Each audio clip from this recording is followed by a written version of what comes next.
Good morning. You hear me over there? Okay, fine. I think this ain't working. Yeah, more or less. And first of all, you're most welcome. Good morning. We have a bad day, but hopefully we'll have a good lecture, okay? Recall last time we basically ended with the siege of Granada and the Iberia becoming Christian and no Muslims in the Iberian. And that, of course, the thoughts on Fernando and Isabel particularly, what to do next. The thought was, okay, we have the men, we have the money, we have that, more or less, and we can go east and deal with the threat of the Turks. Or we can go west, okay. And the east, both of them were doable. I don't know about west, but certainly going east was doable, as later the Turkish Ottomans were defeated, but that's another story. So the western part of the Mediterranean became western, and no possibility of the East Ottomans coming over to Iberia or even Italy and Sicily and so forth. So that was settled. So then the proposal was, okay, but that would be difficult to contain them. It would cost money and it would cost men and so forth, and perhaps it wouldn't work.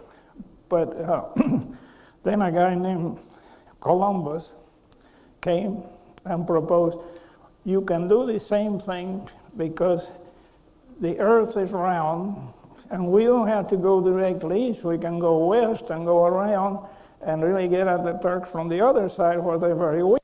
Okay. Be that as it may, that is what we're going to talk about today. Okay.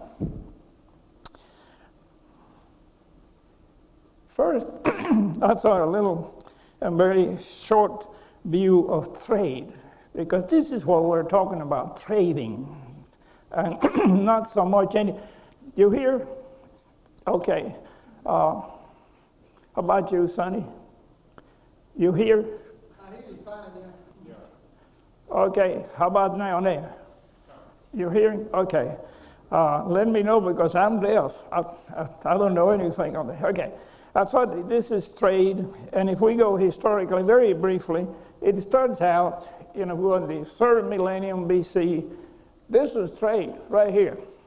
You had Mesopotamia, Sumerian, Babylonians. That's all there was, up and down the Tigris, the Euphrates, and so forth. With time, of course, as we know, that expanded.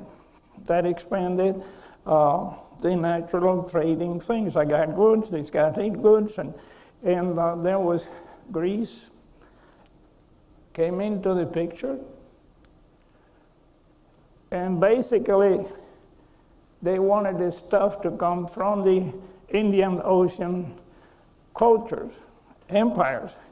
They were very much producing the stuff that was needed in the Mediterranean world, and for that matter, the rest of the world. China was not in the picture at this point, although they, of course, had a lot of stuff to offer. Then there were trade, Silk Route. I just contradicted myself because silk was known to the Romans, even that far back. And they really liked this stuff. So that set up, silk was not produced anywhere else but in China. So that set up the silk roads. Notice there was this and there was that. Okay. There was also a traditional, I'm going over the traditional trades between North Africa and the gold fields in the Gulf of Guinea, all that coast. This was traditional. And they would trade all kinds of things, including people. They would come down to capture people, and these guys would sell them, slaves. Slaves were needed everywhere for everything. So this was a source of that kind of goods.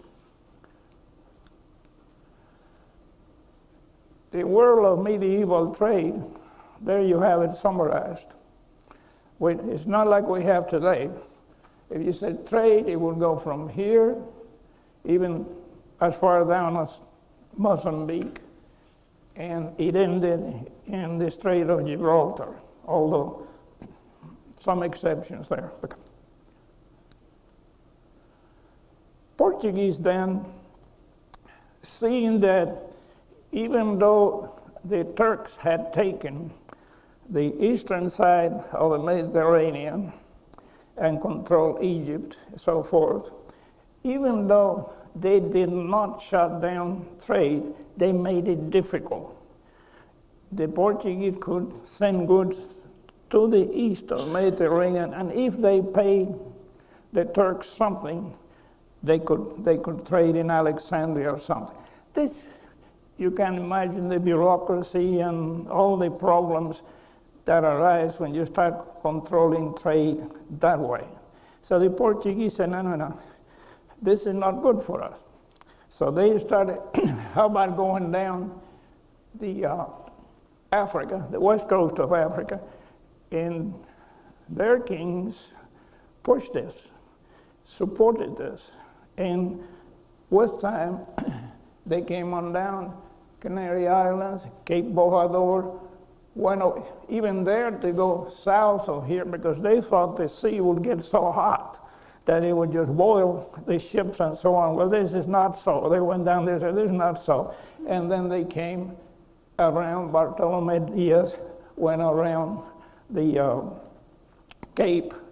Hey, you can go down that way. Here we go. And some beautiful things over here. You can do trading and you don't have to mess with this.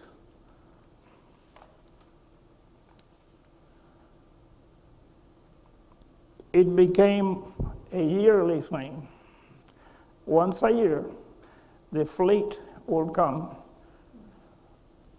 would leave India, and come on down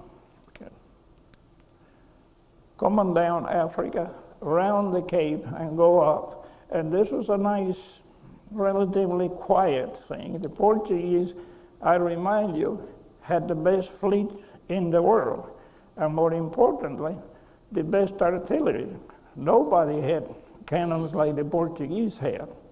They were challenged initially by the Muslims in the eastern side, that is the western side of India and that sea there. And there was a big battle, and the big battle where the Muslim fleet faced a much smaller Portuguese fleet. And the battle was decided simply because the Portuguese kept the distance and sank the Muslim ships. And that was the end of the challenge. They were never able to challenge the Portuguese after that. Ron, let me ask you a question. When you talk about them going down the coast of Africa there, Right. what kind of trades did they have down there that made them want to even go there? Slaves. They were after the slaves. Don't forget, that was... Was there any other organized...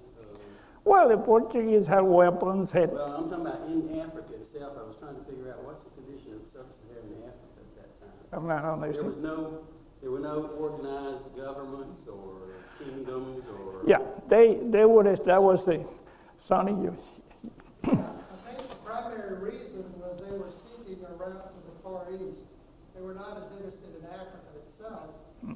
So even though Africa is highly mineralized, at that time there was not much evidence of mineral wealth in Africa.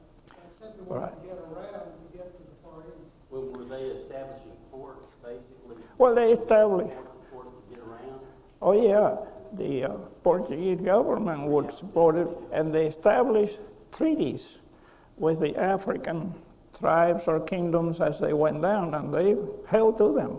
So they were very serious about treaties and trading, and they would trade on anything. Okay, so that... I'm I'm understanding you're wondering how they had provisions for their crew?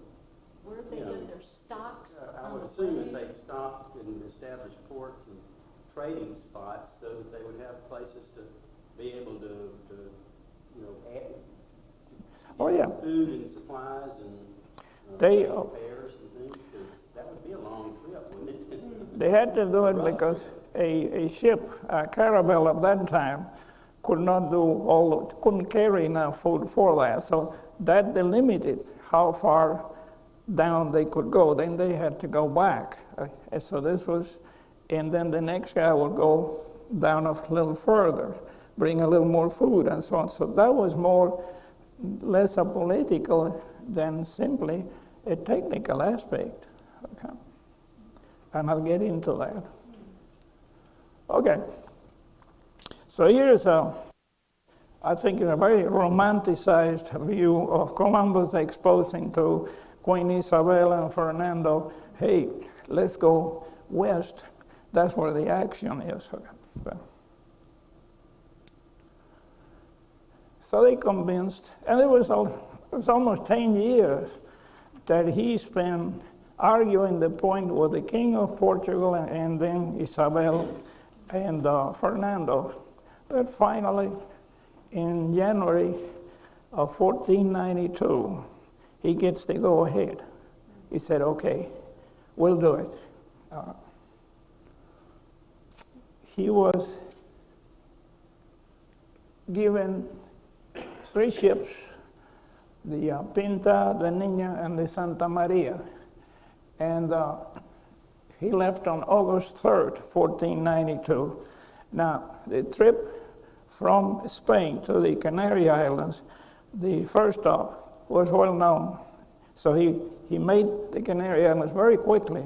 Okay. This is in Barcelona. These are artists' ideas of Columbus thinking. Actually, he was not much of a thinker. He was more of a maneuverer and so forth. But anyway, idealized 19th century Columbus somewhere in the coast and looking in Portugal and looking towards the west. These are pictures of him, okay? Paintings, okay?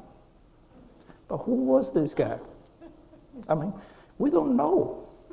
We simply don't know who he was, where he came from.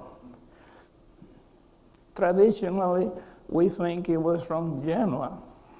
And indeed, his family were wool traders in Genoa. We're not even sure about that. The Catalans say nonsense.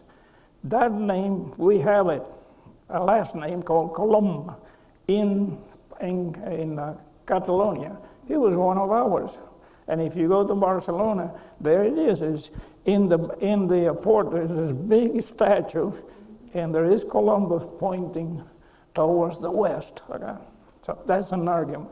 There was even one guy that said, no, he was a Catalan Jew. Well, I'll give you some. Another guy that he was a Portuguese nobleman, all right, married to a noblewoman in Portugal. He did. That there was even a Polish connection. Good. The Scots even claiming too. So it goes on, all kinds of reasons, but they really, we don't know. View of our, we're in Montjuich. Juich means Jew, and it means the Mount of the Jews, because during medieval times the Jews were told to stay there, overlooking, and that was Montjuich. Okay. If he was from there, he probably came from this place. Like I said, but this is all conjectural. All right. That's a little view of, there's a fort out there and that kind of thing. What we do know precisely, scientifically, that he is buried in the cathedral in Seville because the DNA was made, analysis of his bones was made, and it coincides with the DNA of his successors, bones of his successor, children and so on, is 100%. So he was indeed in Spain, from Spain, and is buried there. Where he could come from, no. I'll give you my view of it. I think he was the child of a Portuguese nobleman who ran in trouble and came over to Spain, changed his name, married, and he was born there. So the origin may have been Portugal. It's more likely, but there are books and all kinds of money put into looking who was this guy. Ron, have you heard, what do you know about him being shipwrecked off of Portugal, Right. making it to Cyprus, studying in Cyprus? Good. I skipped that. In his youth, we know that being 14 or 15, he got into the trade, the Navy trade, marine trade, and he went all over, including Greenland and down as far as Gambia in Africa. So it's a pretty good experience as far as naval things are concerned. And in one of those, he was coming down, I think at the Oporto, somewhere in that latitude, and they got attacked, or he was, I'm not clear, he was a pirate or he was attacked by pirates. The ship sank and he swam and survived the attack. So this was, apparently he had gotten into a war between Fernando of Aragon and Castile, there was a battle there. And this one ship went down, and then Columbus was in that ship and swam ashore. So he had that experience. So the guy knew how to get in trouble. Okay. This is his tomb in the cathedral in Seville. Okay. He took off from Palos. Palos de Moguer is the appropriate name. Okay. And the idea initially was leave from here and go down to the Canary Islands. Canary Islands are 7, so he went directly for La Gomera. I'll tell you why in a minute. Now, the Canary Islands are volcanic islands, all right, all of them. Sort of like Hawaii, same thing, okay. And you got things like this. This is the Teide, it's 4,000 meters high. And this is to demonstrate to you that they are volcanic indeed. You see volcanic basalt being formed. Find it in all the islands, maybe not in the 2 eastern ones, but in the rest of them you do. So we're in La Gomera. It's a little bitty island, not very large. But why? Why La Gomera? Okay. This is the capital. It's a very tiny place, even today. Very beautiful. You can see in the islands, you can see one. Here is, you're in La Gomera and you're looking at the Teide, that mountain, which is in another island. So you see it right off, okay. And they have a very peculiar, because they're isolated, very well isolated, through the eon evolved species of plants and animals. Here's a lizard. And they can get big, about like that, okay. Here we go again, okay. This is summary. Born before, we don't know the exact date, okay. Died 54 in Valladolid. Resting place, the cathedral in Seville. He was married to a noble woman, Filipa Moniz Perestrello. That opened doors. That opened doors. And he must have been a nobleman too, because to marry a non-nobleman, to marry a nobleman in Portugal then, no, that wouldn't happen. She died, but left him the title and everything that she had. And then she had a domestic partner, okay, living person with him for the rest of his life. Had 2 children. They're the parents in Genoa. Had brothers, a sister, Bianchinetta, and his occupation, he always said that he was a marine explorer. And the title was given by Queen Isabel, "You're now Admiral of the Ocean Sea." And there is only one Admiral of the Ocean Sea, and that is you, sir. Okay. This is a posthumous portrait of him. There are no known authentic portraits of Columbus. None. That's it, the way it is. Let's go back to the little island of Gomera. Okay? This is in San Sebastian, and there is this church still there, as it was in the times of Columbus. And there is this chapel, and it did happen before. He was a religious man. He spent a lot before he went into the expeditions. He spent time praying in here. Ron, had the Canary Islands Yeah. been inhabited for a long period of time? I'm sorry? Had the Canary Islands been inhabited for a long period of time? Being what? Had been inhabited, had people lived on the Oh, Canary Islands. Yeah, we can get into that. It's long. It was nobody living there. Say the time I of mean, you saw these cathedrals, and I thought, well, there's been somebody there for a pretty long time that they developed a society. not so long. The islands were conquered in 1453, and they could build something like this very quick. So that is not a good indication. They could do this thing like that in a couple of years. Yeah. So if they were conquered in 53, Yeah. who was conquered? Who was living there? Okay, the islands first conquered were the easternmost. There's Lanzarote and Fuerteventura.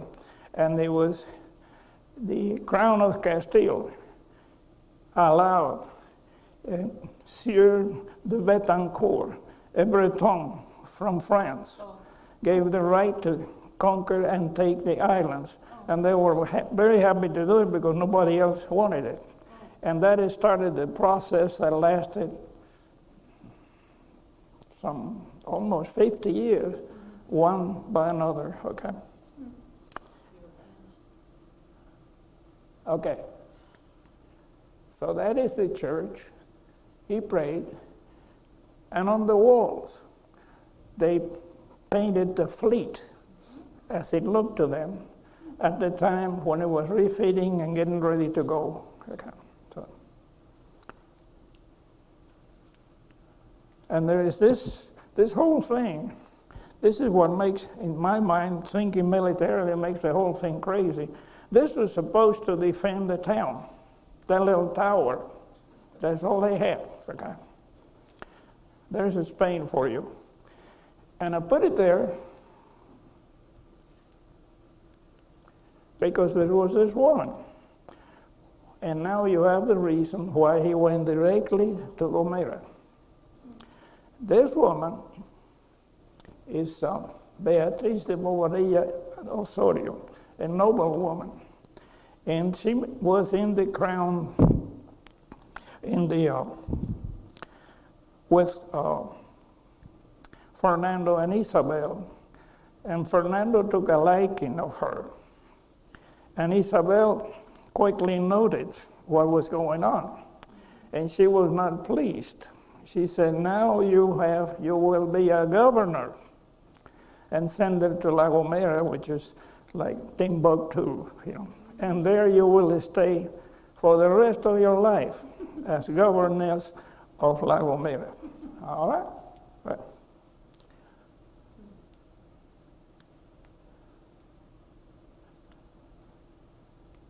Last port of call before crossing the Atlantic, 1492.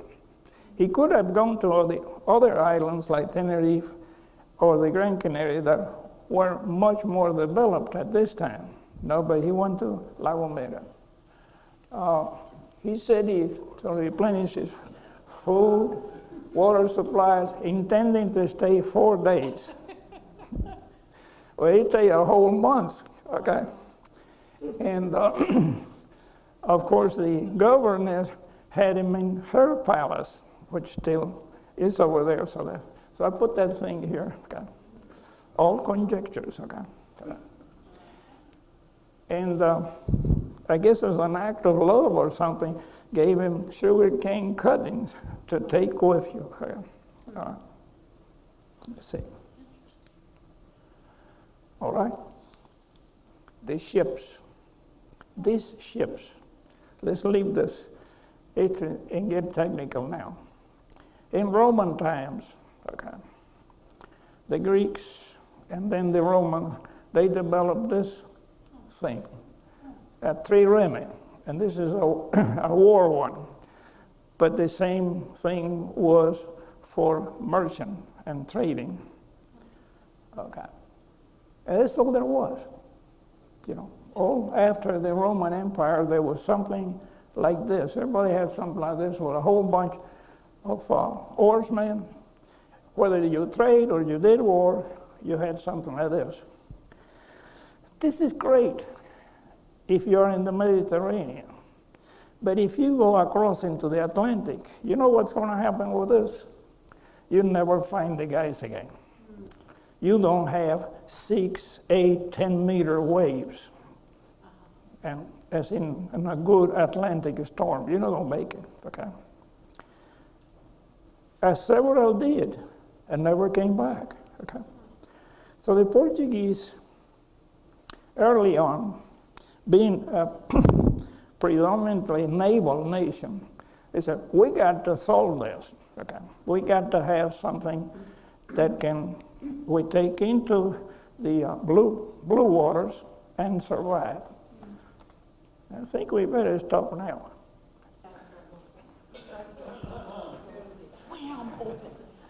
So we had in the Mediterranean something like this, okay?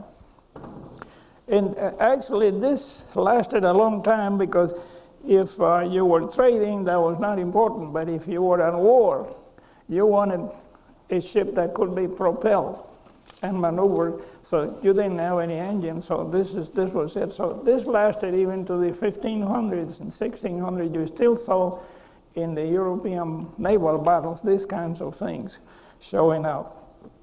Okay. Okay, there it is. The Caravelle. That's the three of them, La Niña, Pinta, and the Santa Maria.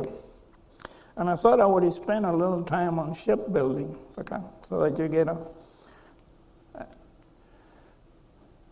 This is in La Palma. It's an exact replica of the Santa Maria, except it's not made of wood. It's cast in concrete. So that, but every measure, everything was done, according to what the Santa Maria was, okay. So you can see pretty well, okay.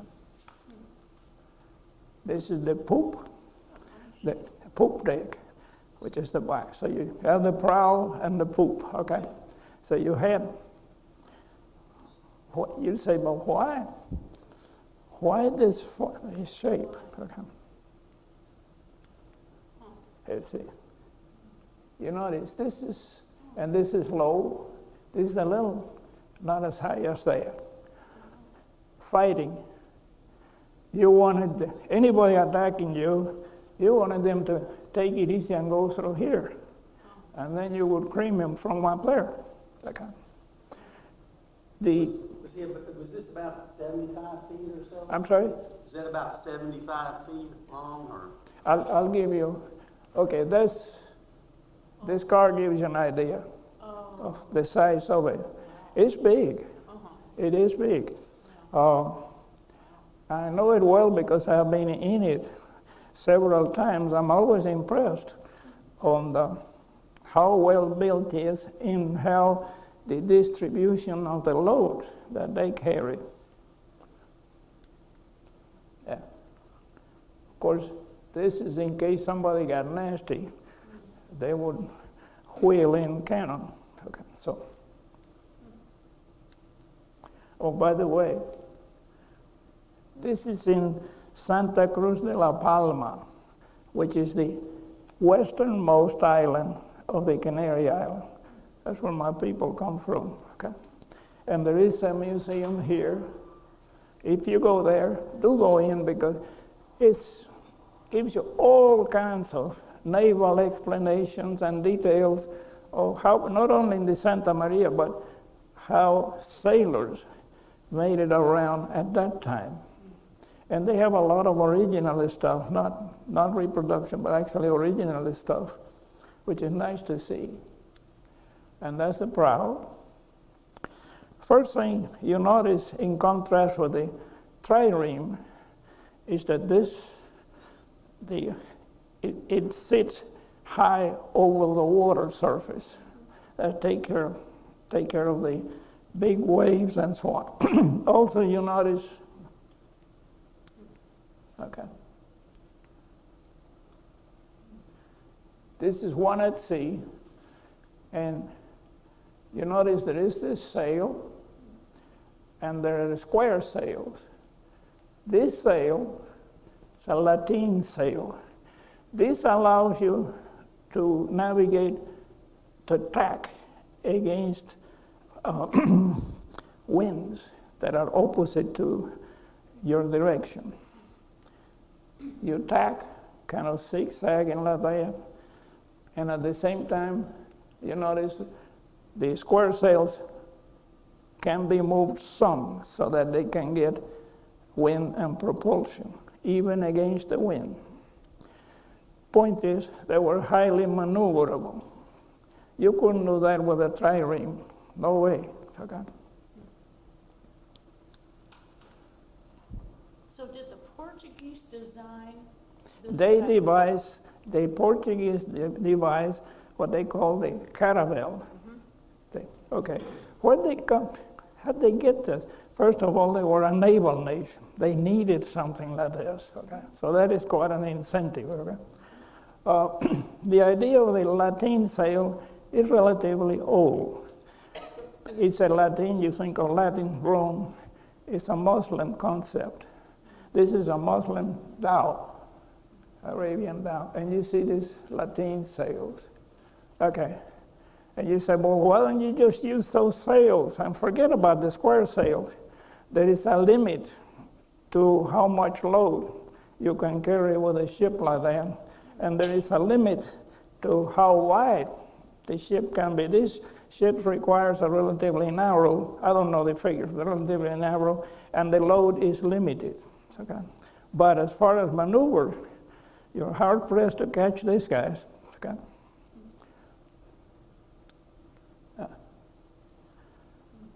So the Portuguese came with this and that. The caravel has two masts, that, and then a semi like here, and you see the square sails, and then you have the lateen sails to allow them to maneuver and tack against winds, and they're extremely maneuverable and relatively easy to navigate. They tell me, I'm not a sailor, so, and they could be in this form or could be in this form. The load, they were able to carry up to about 200 tons of load. The ship itself is about 200 to 300 tons, which is significant for the period. I mean, you're thinking of a tanker today, and it's 100,000 tons is a very small tanker. So, you know, put it in terms of the times, okay? These were very adequate ships. And then there was a now, in English, that would be called a carrack. It's the same thing, but bigger, much bigger. It retained the lateen sail. It could maneuver, but by being bigger, slow down. You could carry larger loads or more cannon, as the case may be, but you would slow down and you would lose some in maneuverability. Okay, so here's an actual one built.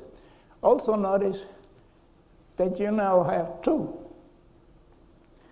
castles. They call them castles. The front and the poop deck, okay? So you have the prow and the poop deck. There's one. I mean, and I don't think that is an exaggeration. This is a caravel loaded up. People, they carried even goats and animals, everything, you know, in there. So it was allowed them to carry significant loads and retain seaworthiness and maneuverability. All right. And this was all done by the Portuguese with trade in mind. Trade was a thing with them. How big was the crew? Do you know how big the crew was? 50, somewhere around 50. I read 50, 56, somewhere. 15? What? 15? 50. Got it. 50, somewhere in there. Okay. And you see, if you need it, you couldn't very well do this in a caravel, but now you could have these little deals here. This guy going to war. So there's one. Okay. Now you're talking about 300-400 tons, somewhere in there, plus very much capable of trade and war at the same time. Sometimes they will go trading, and as Sonny pointed out, they will get in trouble with people that wanted to attack them as they went down Africa or whatever. Well, they had an answer to that. Okay. All right. So, the Pinzon brothers. There were 3 caravels. So you had Colon, okay?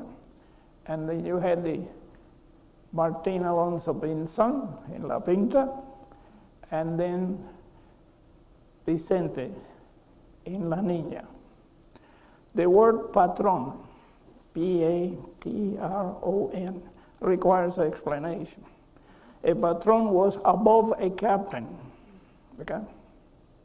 Had much more knowledge, actual practical knowledge in the sea.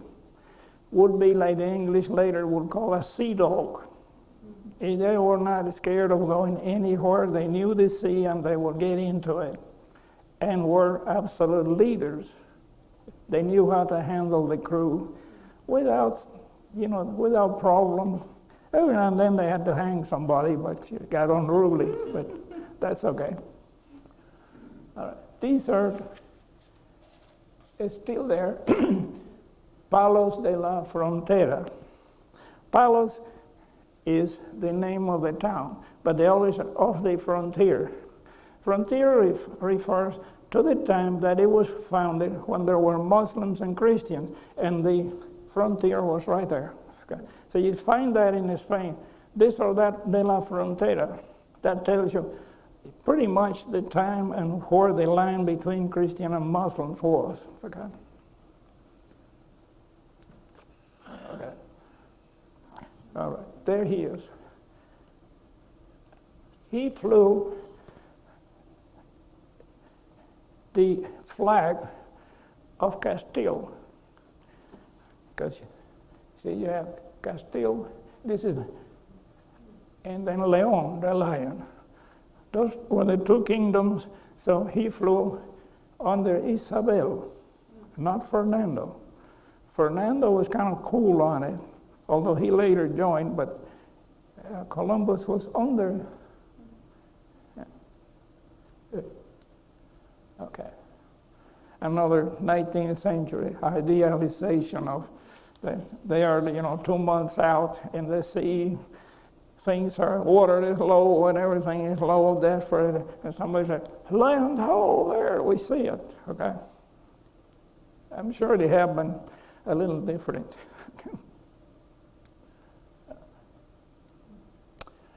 Came on down from the Canaries. He called the place where he landed San Salvador, the Savior place, okay? We don't know really, but we have an approximate idea of where that is today, okay? Somewhere in there. And met the Indians that were there, and after a little while, the Indians told us, don't stay here because we're real poor. You need to go south. In other words, get rid of them.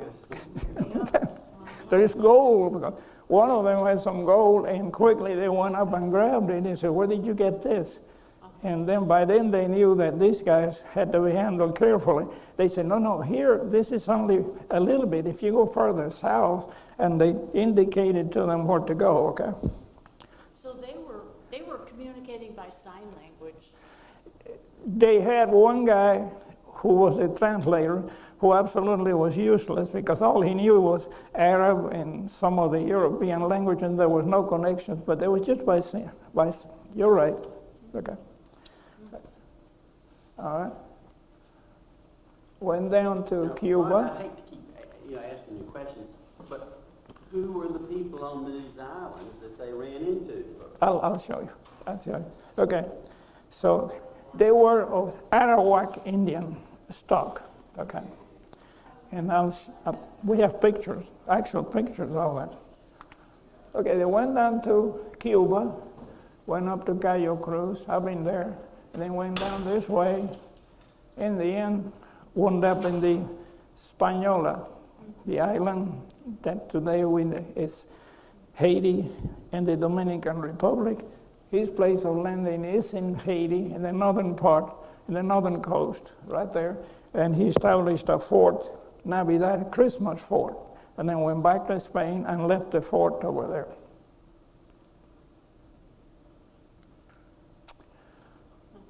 He was ennobled, by Castile. And he was given, that was his coat of arms. And then, of course, he became the admiral of the ocean sea, okay? Rod, Yeah. what is that design on the left? What does that signify? That. This? Yeah. I have no idea. I don't know. It looks to me like islands. Islands, it may be islands, yeah. I wouldn't draw islands like that, but that's the way it is. Thank you. Okay. All right. Second voyage. Of course, he was very successful and reported to Isabel and Fernando. Fernando now gets interested, okay? And they say, well, the land is good, the natives are good, and so forth. It could be easily settled, and blah, blah, blah. So they put in a fleet now. And you notice he had 2 naos, 2 carracks, and 15 caravels, and they go with 1,200 men. The 2 naos were the Marie Galante and Gallega. Okay. Second voyage brought European piggies and horses and sheep and cattle. They meant to settle, and settlers. They meant to go there. And they didn't ask the Indians anything. This thing is ours. We're going to take it, okay? Now, that's the second trip going. You notice that there is no, they know exactly. He was a fair navigator. I wouldn't call him a very good navigator, but he was good enough, okay? The Pinzon brothers were really the ones that did the navigating. And I have my own idea is that if Columbus had gone alone, God knows where he would have wound up. But it was the Pinzon brothers that did the trick. So then he went back, okay? And that's all. He did 4 trips in his life. If you look at what did he get out of this? Not much. Not much. A lot less than other subsequent explorers or adventurers. But he didn't get much, you know. He wasn't rich in the sense of multimillionaire, no, not at all. Okay. This is what the Arawak Indians look like. He found them on the beach, and they had something like that. They were naked, you know. And here's a 19th century idea of the landing in Columbus. I'm sure that they landed in the tropical area like that with stuff like that on. I mean, weird. I put it because the concept of who Columbus was and what he did has gone a lot of change in the last 50 years, certainly, you know. But he got there. He got there. That's what he said. They're well-built, peaceful, docile, good-mannered, curious, carry no weapons. It would be easy for a few of our soldiers to capture them and take them back as servants.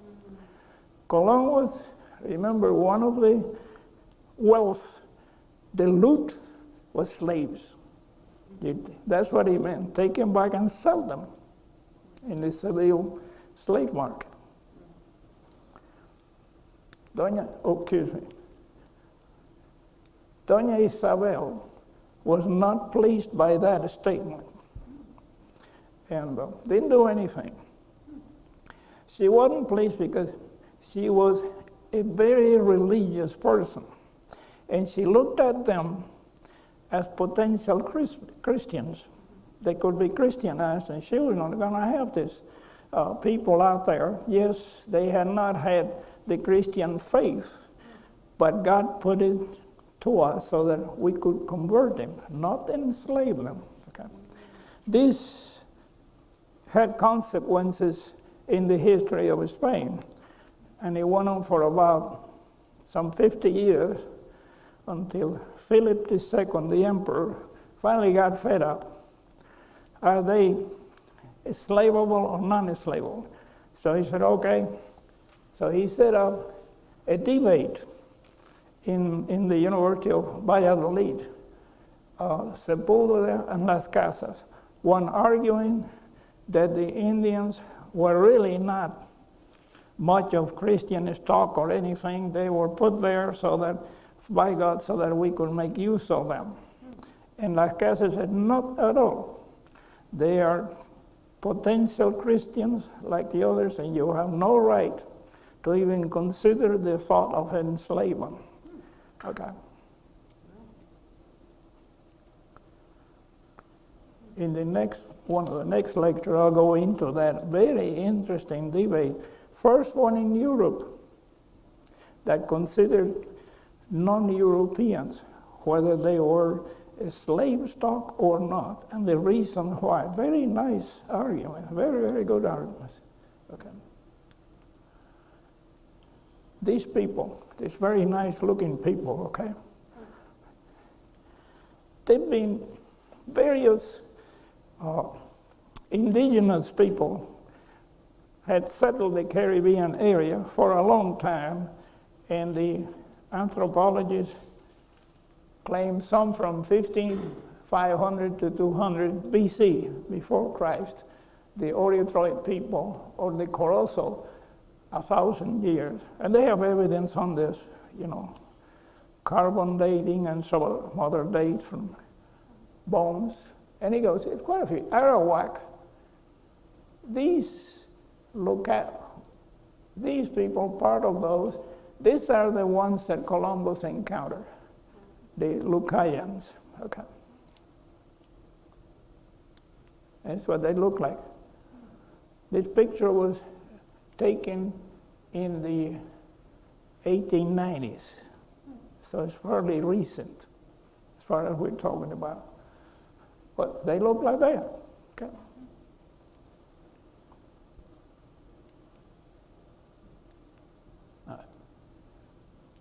Time course.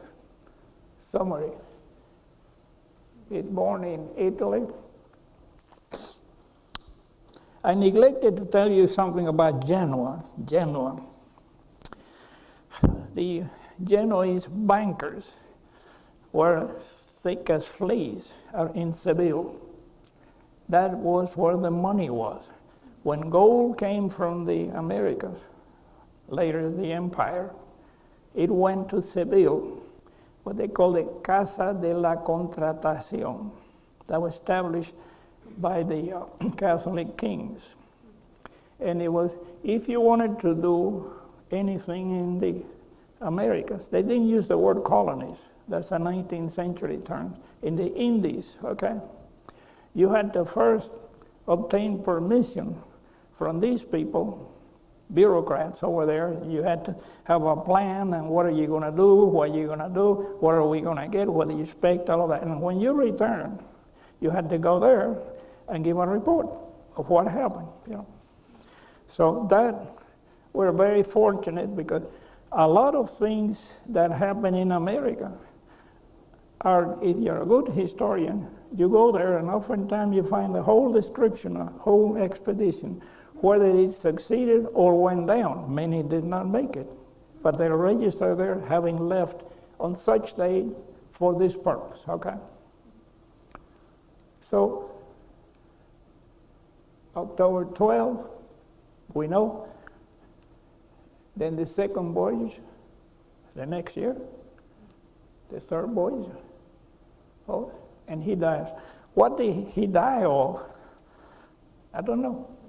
He died young, in our terms, but I think it was they call fevers that can be anything from. I'll give you a summary now. That Spain was uniquely, remember the last lecture, the kind of people suited to undertake Columbus' plan. He had the ships, thanks to the Portuguese, men and skills for high seas navigation. I'll keep harping on it. The design of the Portuguese caravel held on until early 1800s, all over the world. If you look at that design, you know, say War of 1812 or something, you look at the ships, they got the same design. It wasn't, okay. Columbus was charged with seeking trade and establish friendly relations with the natives for conversion to the Catholic Church. This caused problems. One problem was that some people, explorers, adelantados, they were given by the crown the right to land and take, you know, and possess or develop land, along with the natives that were there. So they would take the land and the natives were to be Christianized, okay? Oh yeah, I got 300 of these guys. You going to Christian them? Sure, Christians. And then they would take them over to the hacienda, and guess what they were? Slaves. But they were Christian, okay? Okay. He landed in San Salvador with Arawak stuff. Landed in Cuba and suddenly island of Hispaniola, Haiti, where he left part of his crew and returned to Spain. Second trip, he got serious. He came in intending, as he did, intending to settle the lands discovered. From an agricultural point of view, they were really naive. They were really naive. they brought wheat and rye, barley, and they planted it down there. Of course, that went, okay. And in the next lecture, I'll tell you, they happened, the Indians came in because they ran out of bread. And to a Castilian, then bread was so important. So the natives came in and they said, take this, and that was cassava, out of the cassava root. And it's pretty nice. In fact, I like that better than the Castilian. So that's, thank you.